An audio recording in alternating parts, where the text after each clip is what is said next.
अस्सलाम वालेकुम। सबसे पहले तो मेरी जानिब से बहुत बहुत मुबारक हो, क्योंकि बहुत ही मुबारक महीने हैं जो जिसकी तैयारी अब हमने करनी है, रजब, शाबान और रमज़ान।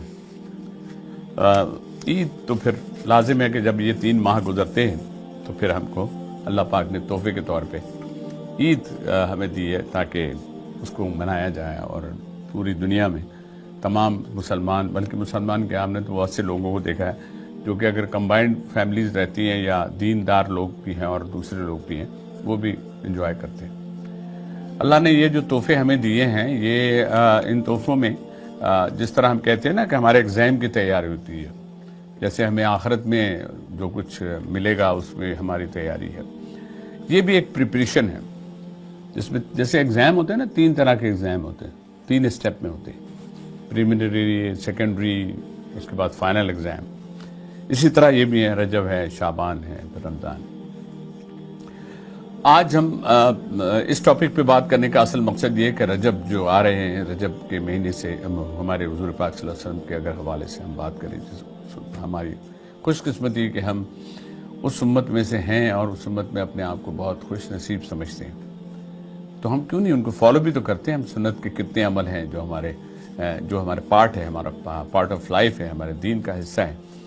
तो हुज़ूर पाक सल्लल्लाहु अलैहि वसल्लम भी इन माह की तैयारी करते थे पहले से, और उस तैयारी में सबसे बड़ी बात तो वही है कि अल्लाह के लिए जो कुछ हम करते थे, अल्लाह के लिए करते थे। अल्लाह पाक ने हमें इस दुनिया में उतारा और हम खुशनसीब हैं कि एक मुसलमान हैं हम, और एक मुसलमान घर में पैदा हुए, और हुज़ूर पाक सल्लल्लाहु अलैहि वसल्लम जो आखिरी नबी हैं, हम उस उम्मत में से हैं। हमारी खुशनसीबी की फहरिस्त बहुत लंबी है, लेकिन क्या हम अपनी प्रिपरेशन में रजब, शाबान और रमज़ान को देखते हैं तो हमें उसमें कौन कौन सी ऐसी चीज़ें नज़र आती हैं जिस पर अमल हम करना शुरू कर देते हैं। आपके अमल शुरू करने की वजह यह है कि आप छोटी छोटी बातों से शुरू करें, आप बहुत बड़ा कुछ नहीं करें।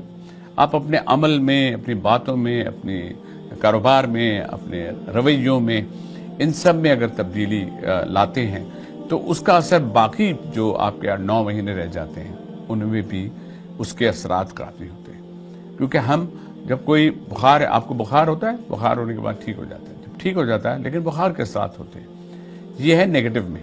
लेकिन अच्छाई के ये है कि आप में एक आदत पड़ जाती है। जैसे रमज़ान में जो आदत पड़ती है तो आपको लगता है कि रमज़ान के बाद भी लगता है कि अरे सुबह उठना है, अरे सहरी का वक्त होगा।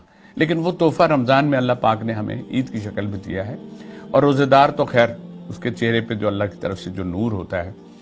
और हमें ये रमज़ान का रोज़ा भी एक ऐसा इम्तहान है, हमें बताता है कि भूख क्या होती है, बर्दाश्त क्या होती है, और उससे जुड़ी हुई कितनी चीज़ें हैं जो हम अमल अपना कर रहे होते हैं। उसी तरह शाबान है और रजब है। इन महीनों की बरकतों के लिए हमारे पास एक सबसे पहली अपॉर्चुनिटी तो ये है कि हम इसमें पाबंदी करें, अपनी नमाज की पाबंदी करें, अपनी नेकियों को बढ़ाने की पाबंदी करें। आपका वो लेवल जो है ना, आपके पास एक बॉक्स है जिस बॉक्स में आपकी नेकियां जमा हुई है, उनको आप रजब से शुरू करें तो रमज़ान तक, और फिर रमज़ान वाले महीने में तो अल्लाह पाक का एक एहसान है कि 70 टाइम्स आपको मिलेगा। तो 70 गुना के लिए तो कारोबार करता है आदमी। जब हम 12 महीने कारोबार करते हैं तो ये 3 महीने का कारोबार हम अल्लाह पाक से क्यों ना करें। और अल्लाह तो जो हमें देगा, अल्लाह तो हमें वैसे ही नुक्ता नवाज है। तो रजब और शाबान और रमज़ान के लिए आपने क्या तैयारी की है, और अगर नहीं की है तो बदलें अपने आप को, ले आएँ अपने अमाल, ले आएँ अपने बर्ताव, और ले आएँ अपने उस सुबह से शाम को उससे जोड़ दें जो हमारा दीन हमें कहता है। नमाज की पाबंदी हमारे लिए एक इतना बड़ा अच्छा एक अमल है जो हमें खुद बार बार बताता है कि हम अल्लाह के बंदे हैं, परवरदिगार तेरी तरफ ही हमको आना है। लेकिन हम नमाज भी पढ़ते हैं तो हमसे बहुत सी कोताहियाँ होती हैं, हमारा ध्यान कहीं और ही लगा होता है। लेकिन उस मालिक का देखें कि वो हमें अगर दूसरी एक नमाज के बाद दूसरी नमाज का मौका देता है तो ये उस मालिक का बहुत बड़ा एहसान है कि हमें एक के बाद दूसरा, दूसरे के बाद तीसरे की अजान से इस बात की गवाही है कि जी आ जाओ फिर नमाज की तरफ, आ जाओ फिर, हय्या अलस सलाह, हय्या अलल फलाह, हय्या अलस सलाह, हय्या अलल फलाह को हम सुनते हैं और हम इग्नोर कर देते हैं। फिर हमें याद आता है, फिर बात होती है, फिर हम फिर नमाज की तरफ दौड़ते हैं। हमारा जमात से नमाज पढ़ना, हमारा नमाज पढ़ना, हमारा अच्छे और नेक अमल करना, नमाज के तो वक्त मुकर्रर हैं जो, लेकिन जो 24 घंटे के अमाल हैं ان अमाल में और कौन सी नेकियां हों जिनमें हम इजाफा करेंगे, जो हम बढ़ाएंगे, जो हमारे इन महीनों में जब काउंट होगी तो हमें उसका सिला कहीं ज़्यादा मिलेगा। आप ये ना समझे बहुत सी अच्छाइयाँ आपको फौरन नहीं मिलती, कुछ नेकियां आपको अपनी औलाद और साले औलाद की शक्ल में मिलती है। कुछ नेकियां आपको उससे जुड़े हुए अपने उन गरीब रिश्तेदारों की अगर आप हेल्प करेंगे, इन माह में करेंगे, तो आप समझे अपनी नेकियों में बहुत ज़्यादा इजाफा करेंगे। अपने इर्द गिर्द ज़रूर देखें।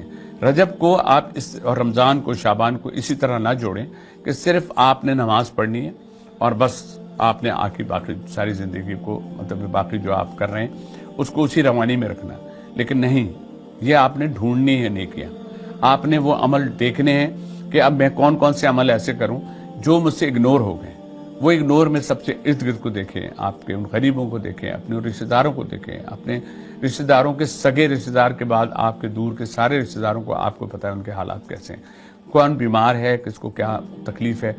ज़रूरी नहीं कि अगर बीमार की अयादत के लिए आप एक बुके लेकर जाएं, साथ में वो लिफाफे जो आप शादियों में बांटते हैं उस जैसे लिफाफे उनको दे दें। ये रजब शाबान रमज़ान के लिए मैं आपको एक वो पता हम सबको है, हमसे मिस हो जाता है। हम जानबूझकर भी बहुत सी नेकियां नहीं करते, बल्कि हमसे ये कोताही हो जाती है। तो आइए इस कोताही को दूर कर देते हैं, अपने पार्ट ऑफ लाइफ बना ले कि हम अपने इर्द गिर्द हमेशा देखते हैं, एक लिस्ट बना लें जहां हम देनदार उन लोगों की लिस्ट होती है जिनसे हम सामान माल खरीदते हैं। उसी तरह एक लिस्ट बना ले कि ये रिश्तेदारों को हमें इन 3 माह के अंदर उनकी हेल्प करनी है, उनकी मदद करनी है। अगर कोई बीमार है या किसी को कोई भी तकलीफ है, उस तकलीफ का अजाला के लिए अगर आप जरिया बनते हैं तो जरिया आप नहीं बन रहे, आपको अल्लाह पाक बना रहा है। आपकी किसी नेकी को अगर अल्लाह को पसंद आती है तो ये खुद आपका जहन खुल जाता है और आप ऐसा काम करते हैं। आइए हम अपने जहनों को खोलें और उन अमाल की तरफ बढ़ें जिसमें हमारी कोताहियाँ हो रही हैं लेकिन हमें मालूम नहीं है। अल्लाह पाक हम सबको ये तौफीक दे और हमें इस काबिल बनाए कि हम नेकियों को बढ़ाने के लिए ऐसा कुछ करते जाएं कि जब हम अल्लाह के रूबरू हों तो हम बहुत शर्मिंदा ना हों, बल्कि अल्लाह पाक अपनी ब्लेसिंग हम पे रखें।